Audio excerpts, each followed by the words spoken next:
ಎಲ್ಲರಿಗೂ ನಮಸ್ಕಾರ. ಸಕ್ಕಡಾಂಕೈ ನಮಸ್ಕಾರ. ಪ್ರತಿ ವರ್ಷ ಆಟಿ ಅಥವಾ ಶ್ರಾವಣದ ಒಂದು ತಿಂಗಳಿನಲ್ಲಿ ನಾಗರ ಪಂಚಮಿ ಬರ್ತದೆ. ಈ ಕರಾವಳಿಗರಿಗೆ ನಾಗರ ಪಂಚಮಿ ಅಂತೇಳಿ ಹೇಳಿದ್ರೆ ಅದು ಬಹುದೊಡ್ಡ ಹಬ್ಬ. ಬೇರೆ ಬೇರೆ ಕಾರಣಕ್ಕಾಗಿ ಈ ನಾಗರ ಪಂಚಮಿಯನ್ನ ನಾವಿಲ್ಲಿ ಮಾಡ್ತೇವೆ. ಸೊ ಎಲ್ಲದಕ್ಕಿಂತಲೂ ಮೊದಲು ನಮ್ಮ ಮನೆಯಿಂದ ನಾವು ಹೊರಟಂತ ಒಂದು ನಾಗರ ಪಂಚಮಿಯನ್ನ ನಿಮಗೆ ತೋರಿಸೋದಕ್ಕಾಗಿ ಒಂದು ವಿಡಿಯೋವನ್ನ ಮಾಡ್ತಾ ಇದ್ದೇನೆ. ಸೊ ಇವತ್ತಿನ ಒಂದು ಸ್ಪೆಷಾಲಿಟಿ ಏನಪ್ಪಾ ಅಂತೇಳಿ ಹೇಳಿದ್ರೆ, ವಿಶೇಷತೆ ನಾಗರ ಪಂಚಮಿ ಮತ್ತು ಸಂಕ್ರಮಣ ಒಂದೇ ದಿನ ಬಂದಿದೆ. ಇದು 50 ವರ್ಷಗಳ ನಂತರ ಬರುವಂಥದ್ದಂತೆ. ಸೊ ನಾವು ಪ್ರತಿ ವರ್ಷ ಅಲೆಯೂರು, ಉಡುಪಿಯಲ್ಲಿರುವಂತಹ ಒಂದು ಅಲೆಯೂರು ಅನ್ನುವಂಥ ಒಂದು ಪ್ಲೇಸಿಗೆ ಹೋಗ್ತೇವೆ. ಸೊ ಅಲ್ಲಿ ಸಂಕ್ರಮಣವನ್ನ, ಅದೇ ರೀತಿ ನಾಗರ ಪಂಚಮಿ, ಆ ಎರಡನ್ನ ಕೂಡ ಆಚರಿಸಿಕೊಂಡು ಪೂಜಿಸಿಕೊಂಡು ಬರ್ತಾ ಇದ್ದಾರೆ. ಪ್ರತಿ ತಿಂಗಳ ಸಂಕ್ರಮಣದಂದು ಒಂದಲ್ಲ ಒಂದು ಮನೆತನದವರು ಬಂದು ಇಲ್ಲಿ ಸಂಕ್ರಮಣದ ಪೂಜೆಯನ್ನ ಸಲ್ಲಿಸಿಕೊಂಡು ಹೋಗ್ತಾರೆ. ಬಟ್ ಭಟ್ರು ಹೇಳುವಂಥದ್ದು ಏನಪ್ಪಾ ಅಂತೇಳಿ ಹೇಳಿದ್ರೆ, ಈ ಸಾರಿ ಪ್ರಥಮ ಬಾರಿಗೆ ಸಂಕ್ರಮಣ ಅದೇ ರೀತಿ ನಾಗರ ಪಂಚಮಿ ಜೊತೆಯಾಗಿ ಬಂದಿದೆ ಅಂತೇಳಿ ಹೇಳಿ. ಸೊ ನಾವೆಲ್ಲರೂ ಕೂಡ ಬೆಳ್ಳಂಬೆಳಗ್ಗೆ ಸುಮಾರು 7-7:15 ಒಳಗಾಗಿ ಈ ಒಂದು ಅಲೆಯೂರಿಗೆ ನಾವು ಬಂದಿದ್ದೇವೆ. ಸೊ ಇಲ್ಲಿ ಒಂದು ದೇವರ ಪೂಜೆ ಆಗ್ತಾ ಇದೆ, ನೀವು ನೋಡಬಹುದು. ಕರಾವಳಿ ಅಂತೇಳಿ ಹೇಳಿದ ಹಾಗೆ ದೈವ, ದೇವರು, ನಾಗಾರಾಧನೆ ಇದೆಲ್ಲವೂ ಕೂಡ ಇದಕ್ಕೆ ಒಂದು ಮಹತ್ವದ ಸ್ಥಾನವನ್ನು ನಾವು ಕೊಟ್ಟಿದ್ದೇವೆ. ಮೊದಲಿನಿಂದಲೂ ಎಲ್ಲರೂ ಕೂಡ ಇಲ್ಲಿ ಬಂದು ಪೂಜೆ ಪುನಸ್ಕಾರಾದಿಗಳನ್ನ ಮಾಡಿ ಆ ಒಂದು ಅದ್ಭುತ ಶಕ್ತಿಯ ಕೃಪಾ ಕಟಾಕ್ಷಕ್ಕೆ ಪಾತ್ರರಾಗುವಂತಹ ಒಂದು ಪ್ರಯತ್ನ ನಮ್ಮೆಲ್ಲರದ್ದು. 50ನೇ ವರ್ಷದಲ್ಲಿ ಹಂಗೆ ಬಂದದ್ದು ಮೊದಲು ನಾಗರ ಸಂಕ್ರಾಂತಿ ಕೂಡ ಬಂದದ್ದು. ಹಾಗಾಗಿ ಬ್ರಹ್ಮನಿಗೂ ಕೂಡ ವಿಶೇಷವಾಗಿ ಪರಿವಾರ ಆರಾಧನೆ ಮಾಡಿಕೊಂಡು ನಾಗರನ್ನ ಆರಾಧನೆ ಮಾಡುವಂಥದ್ದು ಯೋಗ ಅನುಯೋಗ. ಅದು ಇವತ್ತು ನಮ್ಮ ವತಿಯಿಂದ ಮಾಡಿದಂತಹ ಸೇವೆ ಅದು ಭಗವತ್ ಚಿತ್ತಕ್ಕೆ ಬರಲಿ. ಜೊತೆಗೆ ಸೇರಿದಂಥ ಎಲ್ಲ ಸದ್ಭಕ್ತರಿಗೆ ಅವರವರ ಇಷ್ಟಾರ್ಥದ ಜೊತೆಗೆ ಮುಂದಿನ ಮಹತ್ತರವಾದಂಥ ಕೆಲವು ಯೋಜನೆಗಳು ಉಂಟು. ಹೇಗೆ ನಡಿಬೇಕು ಎನ್ನುವಂಥದ್ದು ಗೊಂದಲದಲ್ಲಿ ಉಂಟಲ್ವ.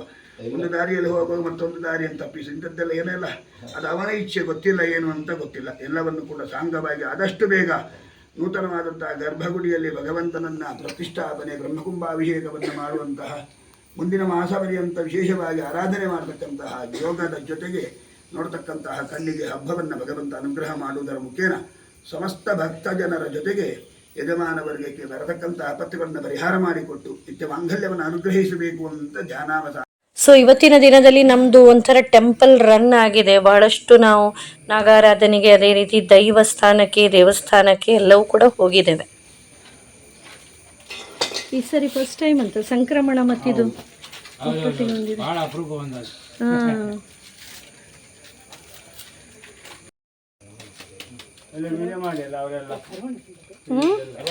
ಎಂತ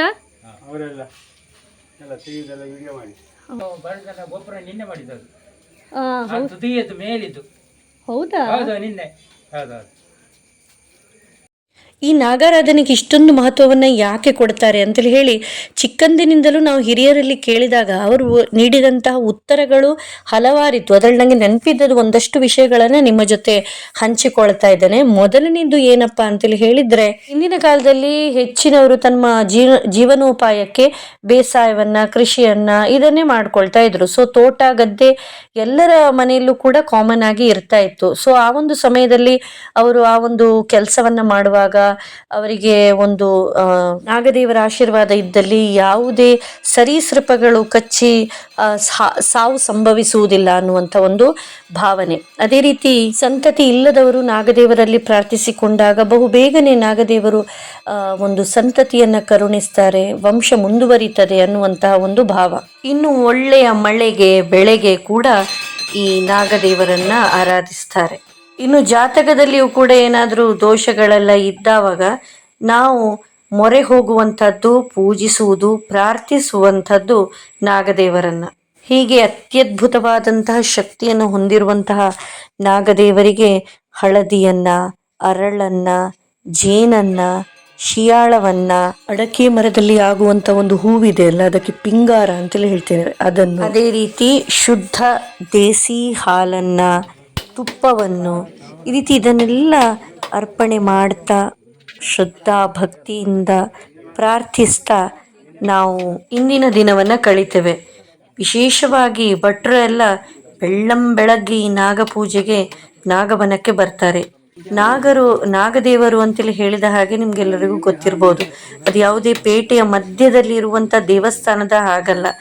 ಇದು ಇರುವಂಥದ್ದು ಕಾಡಿನಲ್ಲಿ, ಬನದಲ್ಲಿ ಅಥವಾ ನೀರು ಹರಿಯುವಂಥ ಒಂದು ಸ್ಥಳದಲ್ಲಿ ನಾಗದೇವರ ವಾಸ. ಸೊ ಇವತ್ತು ನಾವು ಬರುವಾಗ ಇಲ್ಲಿ ಆಲ್ರೆಡಿ ಸುಮಾರು ಒಂದು 40-50 ಜನರಷ್ಟು ಅಂತೇಳಿ ಹೇಳಿದರೆ ಎಲ್ಲ ಸ್ಥಳೀಯರು ಬಂದು ನೆರೆದಿದ್ರು. ಎಲ್ಲರೂ ಕೂಡ ಬೆಳಗ್ಗೆ ತಲೆ ಸ್ನಾನವನ್ನ ಮಾಡಿ ಶ್ರದ್ಧಾ ಭಕ್ತಿಯಿಂದ ಇಲ್ಲಿ ಬಂದಿದ್ರು. ಈಗ ನೀವು ನೋಡಬಹುದು ಭಕ್ತಾದಿಗಳು ತಂದಂತ ಹಳದಿಯನ್ನೆಲ್ಲ ಮಿಶ್ರಣ ಮಾಡಿ ಅದನ್ನ ಕೂಡ ಒಂದು ನಾಗದೇವರಿಗೆ ಇವತ್ತು ಲೇಪಿಸುವವರಿದ್ದಾರೆ. ಸೊ ಇದೀಗ ಪೂಜೆ ಆರಂಭವಾಗ್ತಾ ಇದೆ. ಸೊ ಕರ್ಪೂರವನ್ನ ಬೆಳಗಿಸುವಂತ ಒಂದು ಒಳ್ಳೆಯ ಅವಕಾಶ ನಮಗೆ ಒದಗಿತ್ತು. ನಾವೆಲ್ಲರೂ ಕೂಡ ಹಿರಿಯಡ್ಕ ಫ್ಯಾಮಿಲಿ ಇಲ್ಲಿಯ ಒಂದು ಸೊಸೆಯಂದಿರು. ಸೊ ನಾವೆಲ್ಲರೂ ಸೇರಿಕೊಂಡು ಈ ಒಂದು ದೇವರ ಕಾರ್ಯದಲ್ಲಿ ಪಾಲ್ಗೊಳ್ಳಿಕ್ಕಾಗಿ ಇಲ್ಲಿ ಎಲ್ಲರೂ ಬಂದಿದ್ದೇವೆ. ಇಂಥ ಕಾರ್ಯಗಳೆಲ್ಲ ಒಂದು ಪೀಳಿಗೆಯಿಂದ ಮತ್ತೊಂದು ಪೀಳಿಗೆಗೆ ಮುಂದುವರಿತಾ ಇರಬೇಕು. ನಮ್ಮ ಮಕ್ಕಳಿಗೂ ಕೂಡ ನಾವು ಏನು ಮಾಡ್ತಾ ಇದ್ದೇವೆ ಅನ್ನುವಂಥದ್ದು ಗೊತ್ತಾಗಬೇಕು. ಯಾಕಂತ ಹೇಳಿದ್ರೆ ಮುಂದೆ ಅದು ಅವರು ಅನುಸರಿಸಿಕೊಂಡು ಮುಂದುವರಿಸಿಕೊಂಡು ಹೋಗಬೇಕಲ್ಲ, ಆದ ಕಾರಣ. ಹಾಗಾಗಿ ಎಲ್ಲ ಒಂದು ಹಿರಿಯರು ಮಕ್ಕಳನ್ನು ಕೂಡ ಕರ್ಕೊಂಡು ಈ ಒಂದು ನಾಗರ ಪಂಚಮಿಗೆ ಬರ್ತಾರೆ. ದೇವರನ್ನ ಮನದಲ್ಲಿ ನೆನೆದು ಕೃತಾರ್ಥರಾಗ್ತಾರೆ.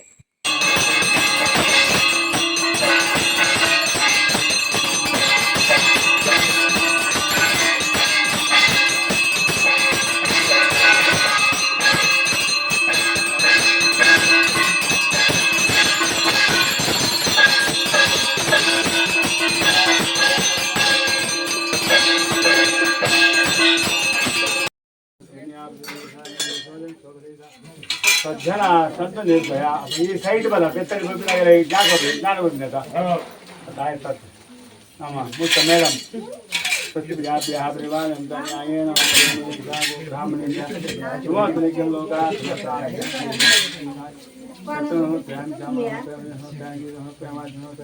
ಸ್ವರ್ಣ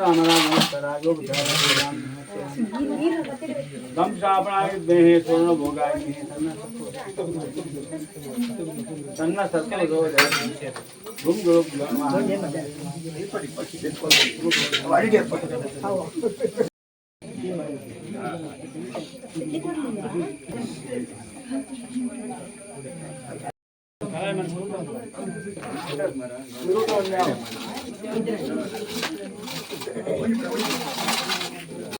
ಆಗಲಿ ಬ್ರಹ್ಮತ ರಿಪೇರಿ ಆಗಲಿಕ್ಕೆ ಉಂಟು.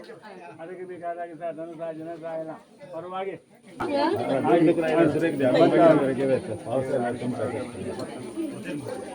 ಶಾಶ್ವತ ಕೂಡ ಫೋನ್ ನಂಬರ್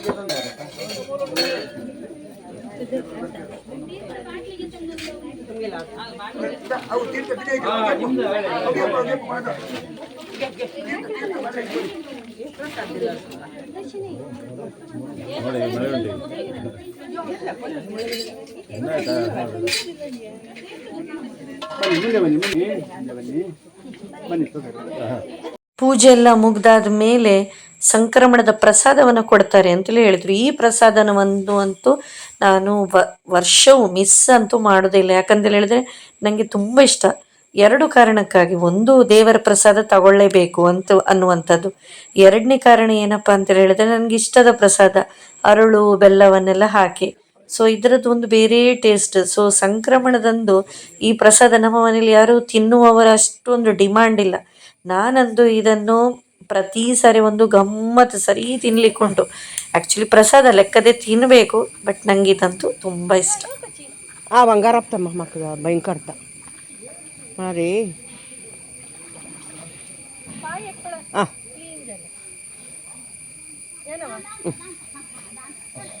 ನಾಗಸ್ಥಾನ ಅಂತೇಳಿ ಹೇಳಿದ ಹಾಗೆ ಅಲ್ಲಿ ಕಾಡು, ಅದೇ ರೀತಿ ನೀರು ಇದೆಲ್ಲ ಇದ್ದೇ ಇರ್ತದಲ್ಲ. ಸೊ ಈ ಒಂದು ಪ್ರಕೃತಿ ನನಗೆ ತುಂಬ ಇಷ್ಟ.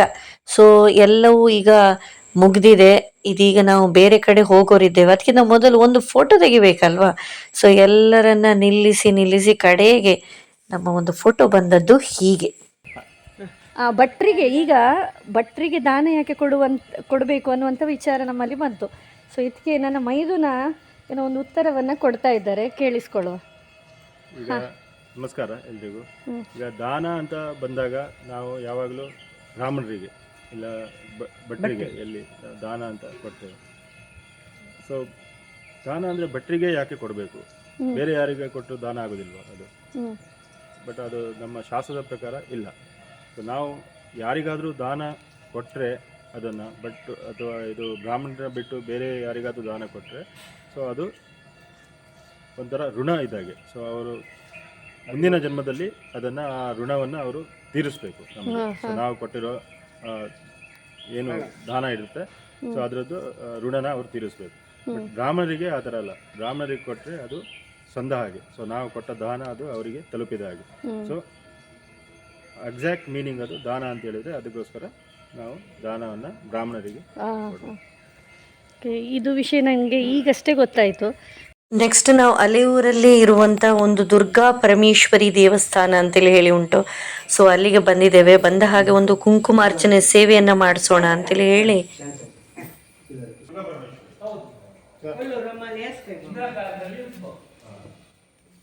ಅದೇ ನಾವು ನಮ್ಮದು ಇಲ್ಲಿ ನಾಗದ್ದು ಪೂಜೆ ಎಲ್ಲ ಆಗ್ತದೆ ಅಲೆಯೂರಲ್ಲಿ.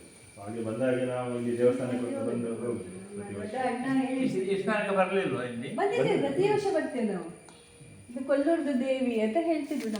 ಕೊಲ್ಲೂರಿನ ಹಾಗೆ ಸ್ಥಳ. ಅತ್ಯಂತ ಪುರಾತನ ದುರ್ಗಾ ಪರಮೇಶ್ವರಿ ಟೆಂಪಲ್. ಸೊ ದುರ್ಗೆ ಅಂತೇಳಿ ಹೇಳಿದ ಹಾಗೆ ಅವಳಿಗೊಂದು ಸ್ಪೆಷಲ್ ಆಗಿರುವಂಥ ವಿಶೇಷ ಶಕ್ತಿ ಇರ್ತದೆ. ಸೊ ಇಲ್ಲಿ ನೋಡಿ, ಸುತ್ತು ತೆಗಿಬೇಕಾದ್ರೆ, ಪ್ರದಕ್ಷಿಣೆ ತೆಗಿಬೇಕಾದ್ರೆ ಮಧ್ಯದಲ್ಲಿ ಇಷ್ಟು ದೊಡ್ಡದಾದಂಥ ಒಂದು ಬಂಡೆ ಕಲ್ಲನ್ನು ನಾವು ವೀಕ್ಷಿಸ್ಬೋದು. ಇದ್ರ ಬಗ್ಗೆ ನಾವು ಕೇಳ್ತಾ ಹೋದರೆ ಭಟ್ರು ಹೇಳಿದರು, ಇದನ್ನೊಮ್ಮೆ ತೆಗಿಲಿಕ್ಕೆ ಆ ಬಂಡೆ ಕಲ್ಲನ್ನು ಒಂದು ಸ್ವಲ್ಪ ಒಡೆದಾಗ ಅದರಿಂದ ರಕ್ತವೇ ಬಂತಂತೆ. ಆ ಬಂಡೆ ಕಲ್ಲಿಂದ ರಕ್ತ ಚಿಮ್ಮಿ ಬಂತಂತೆ. ಅದರ ನಂತರ ಇದರಲ್ಲಿ ಒಂದು ಶಕ್ತಿ ಇದೆ ಅಂತೇಳಿ ಹೇಳಿ ಹಾಗೆ ಬಿಟ್ರಂತೆ. ಸಂತೋಷವನ್ನು ತಡೆದುಕೊಳ್ಳಲು ಸಾಧ್ಯವಿಲ್ಲ. ಕೆಟ್ಟ ಕಾರ್ಯದೊಳಗಾದ ಗೆಲುವಿಗಿಂತಲೂ ಸತ್ಕಾರ್ಯದೊಳಗಾದ ಸೋಲೇ ಉತ್ತಮವು. ಬುದ್ಧಿವಂತನಾದವನು ಮಾತನಾಡುವ ಮೊದಲು ವಿಚಾರ ಮಾಡುವನು, ಮೂರ್ಖನಾದವನು ಮಾತನಾಡಿದ ಬಳಿಕ ವಿಚಾರ ಮಾಡುವನು. ನುಡಿಮುತ್ತುಗಳು कष्ट कितले मे कोरेत मस्त सुख इलांत हे जायनाक ಈಗ ಅಲೆಯೂರಿನಲ್ಲಿ ಇರುವಂತಹ ಈ ದುರ್ಗಾ ಪರಮೇಶ್ವರಿ ದೇವಸ್ಥಾನದ ಪ್ರದಕ್ಷಿಣೆಯನ್ನು ಹಾಕಿ ಪ್ರಸಾದವನ್ನು ತಗೊಂಡು ಸುತ್ತ ಇರುವಂತಹ ನುಡಿಮುತ್ತುಗಳನ್ನು ಒತ್ತಾ ಸಾಗಿತು ನಮ್ಮ ಒಂದು ಪಯಣ. ಇಲ್ಲಿಂದ ನಾವು ನೇರವಾಗಿ ಹೋದದ್ದು ಉದ್ಯಾವರದ ವೀರ ವಿಠಲ ದೇವಸ್ಥಾನಕ್ಕೆ. ಸೊ ಇಲ್ಲಿ ಕೇಳಿಸ್ತಾ ಇಲ್ಲ ಇವರು ಮಾತನಾಡುವಂಥದ್ದು, ಗಂಟೆಯ ಶಬ್ದ ಆಗ್ತಾ ಇತ್ತು. ಸೊ ಇವರು ಕೂಡ ಇನ್ಫ್ಲೂಯೆನ್ಸರ್. ಒಂದು ಜೊತೆಯಾಗಿ ಒಂದು ಕೊಲ್ಯಾಬ್ರೇಷನ್ ಅನ್ನು ಮಾಡುವ ಅನ್ನುವಂಥ ಒಂದು ಡಿಸ್ಕಸ್ ನಮ್ಮ ಮಧ್ಯೆ ಆಗ್ತಾ ಇದೆ.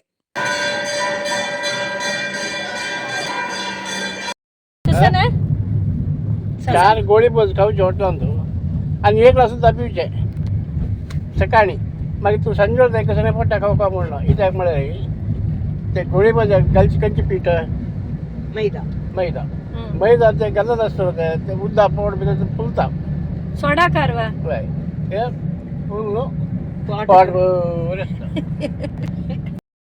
ಉಂಟು ದನಗಳು. ಹಾ ಜಾಯ್ತ್ ಪಚ್ಚಿ ಹೊರಗಿನಿಂದ ನೋಡೋ ಗೊತ್ತಾಗುದಿಲ್ಲ. ಏನಾಗುದಿಲ್ಲ, ಹೋಗಿ ಒಳಗೆ. ಇಲ್ಲ ನಾನು ಎಂತ ಮಾಡುದಿಲ್ಲ. ಕುಂಕುಮನೆಲ್ಲ ಆಯ್ತಾ?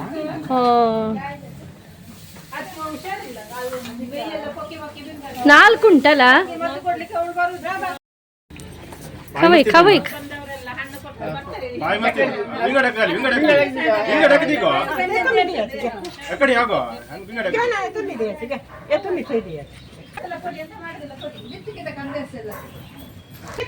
ಸಮ್ಮ ತೊಂಡ ಬಿತ್ತರ್ದಿ ಸೋಣಕ್ಕ ಅಕ್ಕದಿ ಚಂದಸ್ ಪಡೆ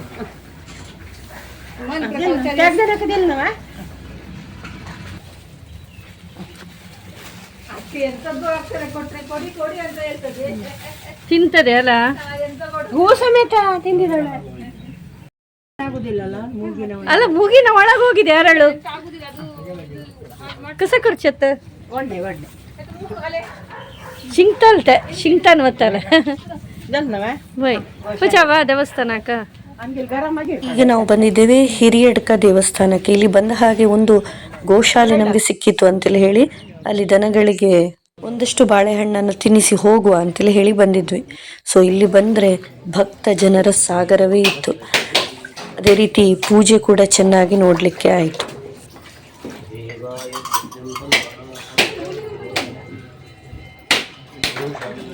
ಪೂಜೆ ಸ್ಟಾರ್ಟ್ ಶೇಲಾಭಿಷೇಕ ತುಂಬ ಖುಷಿಯ ವಿಷಯ ಅಂತೇಳಿ ಹೇಳಿದರೆ ಆ ದಿನ ನಮಗೆ ನಮ್ಮ ಶಾಲಾ ಟೀಚರ್ ಸುಜಾತ ಟೀಚರ್ ಎಲ್ಲ ಸಿಕ್ಕಿದ್ರು. ಸೊ ಅವರ ಜೊತೆ ಒಂದು ಫೋಟೋವನ್ನು ಕೂಡ ನಾವು ಕ್ಲಿಕ್ಕಿಸ್ಕೊಂಡ್ವಿ. ಇಲ್ಲಿನ ಪ್ರಕೃತಿಯಂತೂ ಬಹಳ ರಮಣೀಯವಾಗಿತ್ತು. ಮಲ್ಗಡೆ ಅಲ್ಗಾರ ಕಂಚ ನಳೆ ಹಾಂ ಮಲ್ಗಡೆನ ಮಚ್ಚವ ಇಲ್ಲಿ ಇಂದಿನ ನಮ್ಮ ಒಂದು ಟೆಂಪಲ್ ರನ್ ಮುಗಿದಿದೆ. ಇಲ್ಲಿಂದ ನೇರವಾಗಿ ನಾವು ಊಟ ಮಾಡಲಿಕ್ಕೆ ಹೊರಟೆವು. ಸೊ ಒಳಗೆ ಕಾರಿನ ಒಳಗೆ ನಾವು ಸೆಲ್ಫಿಯನ್ನು ತೆಗೆದ ಬಗೆ ಹೀಗಿತ್ತು.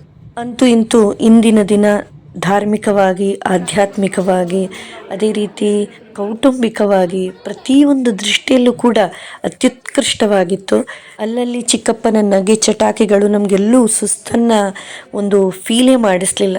ಓಕೆ, ಎಲ್ರಿಗೂ ಕೂಡ ಬಾಯ್ ಬಾಯ್, ಧನ್ಯವಾದಗಳು.